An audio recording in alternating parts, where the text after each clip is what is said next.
Hey guys, welcome to Geo with Motsoko. In today's video, we are looking at the relationship between pressure gradient force, Coriolis force, and geostrophic winds.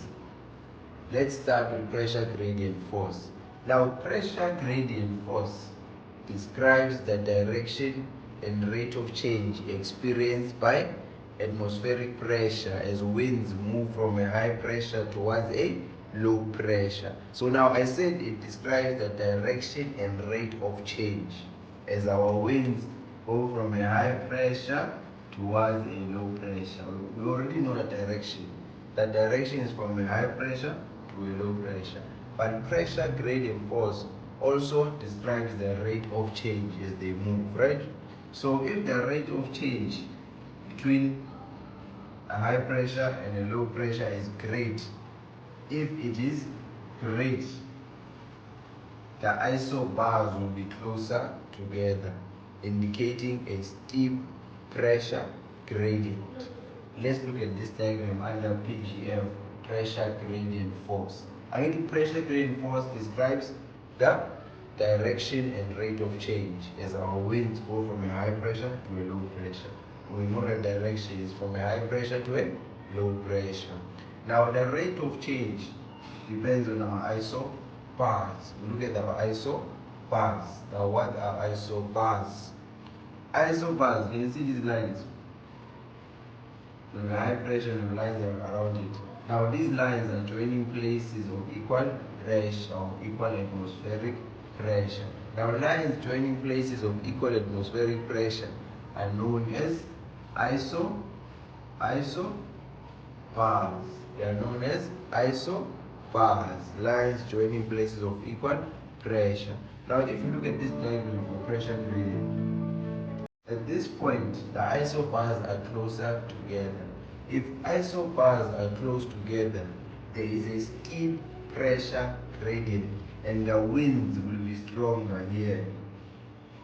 It will be stronger here because the isobars are closer together.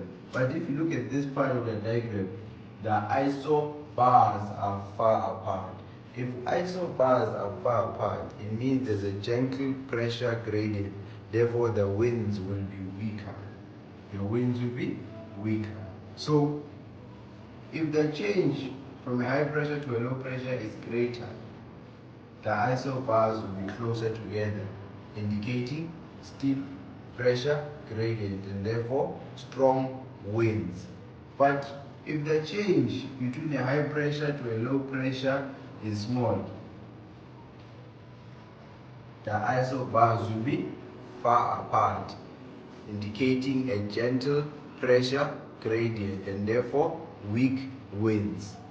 So pressure gradient, we look at two things, right? The direction of movement. A will always go from a high pressure to a low pressure. We also look at the rate of change as we move from that high pressure to a low pressure. If the rate of change is greater, the isobars will be closer together, indicating a steep pressure gradient and therefore strong winds. But if the rate of change is small, the isobars will be far apart, indicating a gentle pressure gradient and therefore weak winds. Okay. Now the second thing that we are going to look at is our Coriolis force. It's our Coriolis force. The Coriolis force is caused by the rotation of the Earth. It's caused by the rotation of the Earth. This force causes the deflection of winds to the right in the northern hemisphere and to the left in the southern hemisphere. One more time. Number 2 is the Coriolis force. The Coriolis force causes a deflection in wind. If you look at my diagram on this side, I have a high pressure. It's going towards a low pressure. It's going towards a low pressure. If the Earth was not rotating, we would not have a Coriolis force and our winds will go straight, like this purple arrow will go straight. But because there's a Coriolis force which causes deflection of winds, you can see our winds are now curving. They are curving towards the sun because they are being deflected to a certain direction, right? In the northern hemisphere, they will be deflected towards the right, but in the southern hemisphere, they will be deflected towards the left. Now, one more time. Coriolis force caused by the rotation of the earth. This rotation causes our winds to deflect. They don't go straight from a high pressure to a low pressure in a straight line. They are deflected by our Coriolis force. So a Coriolis force causes what? The deflection of winds. They deflect to the right in the northern hemisphere. They deflect to the left in the southern hemisphere. Now this is known as Ferrel's law. It is known as Ferrel's law. Okay. One more time. Pressure gradient describes what? The direction and rate of change experienced by atmospheric pressure as our winds go from the high pressure to the low pressure. If our isobars are closer together, it indicates a steep pressure gradient and therefore strong winds. But if our isobars are far apart, it indicates a gentle pressure gradient and therefore weak winds. Right? We know that these winds are going from a high pressure towards a low pressure. Okay. Now let's look at our Coriolis force. Our Coriolis force, which is caused by the rotation of the earth. Now this rotation causes our winds to deflect in different directions. In the northern hemisphere, these winds will deflect towards the right. But in the southern hemisphere, they will deflect towards the left. This is known as Ferrel's law. It's known as what? Ferrel's law. Now I want us to move to these winds. Our geostrophic winds. Our geostrophic winds. Remember, the topic is the relationship between our pressure gradient force, our Coriolis force, and our geostrophic winds. Now, geostrophic winds are theoretical winds which occur when there's a balance, when there's an exact balance between the pressure gradient force and the Coriolis force. So, geostrophic winds occur when there's a balance between these two, our pressure gradient force and our Coriolis force. Let's look at the diagram depicting our geostrophic winds.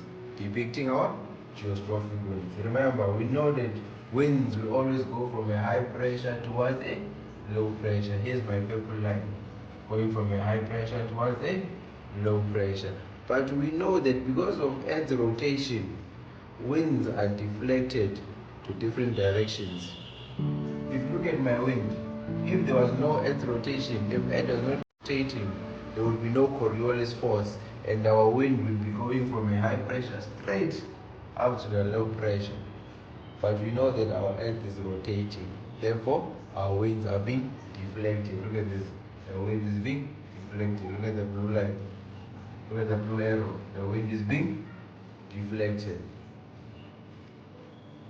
Okay, now that our winds are being deflected, you can see this diagram. These lines represent my isobars.